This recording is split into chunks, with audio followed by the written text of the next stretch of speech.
இன்றைக்கி வீட்லேயே bread sandwich எப்படி செய்கிறதுன்னு பார்ப்போம் வாங்க. ரொம்ப ஹெல்த்தியான ரெசிபி, குழந்தைங்களுக்குலாம் ரொம்பவே பிடிக்கும். வாங்க எப்படி செய்கிறதுன்னு பார்ப்போம். அதுக்கு அடுப்பில் ஒரு கடாயை வச்சுக்கோங்க. ஒரு 2 பெரிய வெங்காயத்தை வெட்டிட்டு சேர்த்து நல்லா வதக்கி எடுத்துக்கங்க. வதங்கினதுக்கப்புறம் ஒரு டீஸ்பூன் இஞ்சி பூண்டு சாந்து சேர்த்துக்குங்க. இது கூடவே ஒரு குடமிளகா பெருசாக நறுக்கிட்டு சேர்த்துக்குங்க. அதையும் நல்லா வதங்கினதுக்கப்புறம் இதில் 1/2 டீஸ்பூன் மஞ்சத்தூள், 1/2 டீஸ்பூன் தனி மிளகாத்தூள், 1 டீஸ்பூன் தனியாத்தூள், 1/2 டீஸ்பூன் கரம் மசாலாத்தூள், 1/2 டீஸ்பூன் ஜீரகத்தூள் சேர்த்து மசாலா நல்லா வதங்கினதுக்கப்புறம் இது கூட 2 நல்ல பெரிய கேரட்டை துருவிட்டு சேர்த்துக்குங்க. கூடவே 200 கிராம் பன்னீரையும் துருவிட்டு சேர்த்து நல்லா ஒரு 5 நிமிஷத்துக்கு வதக்குங்க. அதுக்கப்புறம் இது கூட 1 டேபிள் ஸ்பூன் பட்டர், அப்புறம் 2 ஸ்பூன் கெச்சப் சேர்த்து நல்லா கலந்து மசாலா ரெடி பண்ணிக்கோங்க. இப்போ நம்ம ப்ரெட்டை சும்மாவே நீங்கள் டோஸ்ட் பண்ணி எடுத்துக்கோங்க.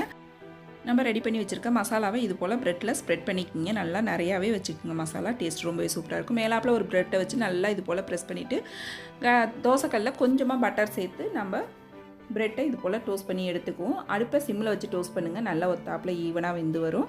2 பக்கமும் திருப்பி போட்டு எடுத்தோம்னா நம்மளோட ப்ரெட் சாண்ட்விச்